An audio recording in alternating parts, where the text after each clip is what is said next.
This is going to be our matrix L1 times A.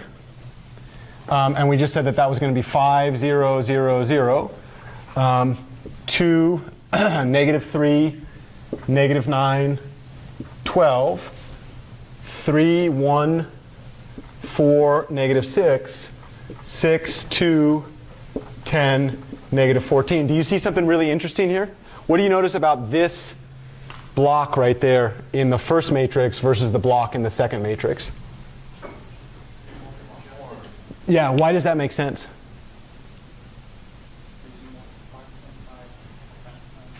It's not that we multiplied these. If you actually looked at the factor that we multiplied each of those elements by, it was 1, right? Yeah, but we added the 2 times the entries up here, right? So there was literally a linear combination of the rows, which makes sense why this thing should not be the same, right? Okay, once we have that, now the question is, I would go back to Yunjun. What is our next pivot? You got it. How did we choose pivots? Main diagonal. This will not be true in more sophisticated versions of linear algebra. There's something called diagonal dominance, and diagonal dominance minimizes round-off error when doing this in a computer. So this is a very, very deep subject that goes beyond the context of this class. But for today, it's enough to get our senses about what we're going to do here. Can anybody guess what L2 should be? Okay, so let's go real slow. Not going to change the first row because I've already dealt with that, right?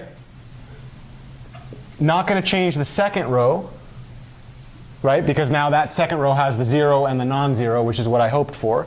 But what I want to do is I want to now isolate those, right? So what would that be? 0. Negative, negative divided by negative becomes a negative. 9 divided by 3, 3. 1, 0, and then the last one? 12 divided by negative 3 is negative 4. With a negative outside would be 4, right? Okay. And then what I wanted to do also is just as a friendly reminder, we talked about Gauss transforms before as a rank 1 update of the identity.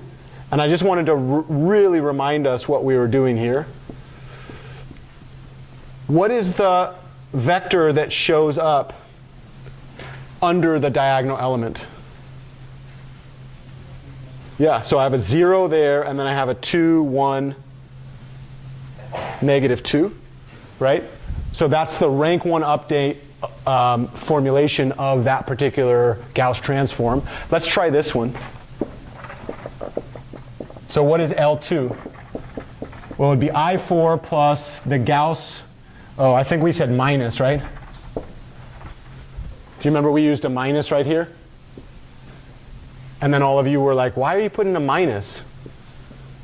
You remember that? You'll see this in just a bit. So when we defined Gauss transformed, I think it was in lesson 8. Could have been lesson 7, in fact. We defined this one to be the minus of whatever the version that we actually wanted it to be, right, for the actual transformation forward. So in this case, this Gauss vector would be negative 2, negative 1, 2. How about this Gauss vector right here? So if you thought about the second Gauss vector used in this Gaussian elimination algorithm, yeah, tau 2, how many zeros do we have? 0, 0, 3, negative 4, because it's the opposite, right? Okay. So now we need the product. How many of you would like to do that one by hand? I can hear my friend Sam here, who's just, a king amongst kings, right? Okay, so let's edit this sucker. It's going to be a 4 by 4. This is going to be my L3, right? So I got a 1 in that, a 1, a 1, and a 1. And then this was going to be what? Negative 3, and this one was going to be 4, right? Okay. So let's go ahead and pull this one off. And then insert, I guess if I was really too legit to quit, I would, yeah, maybe just do the whole thing. So this is going to be C times B times A. What's the claim about this? Okay, ready?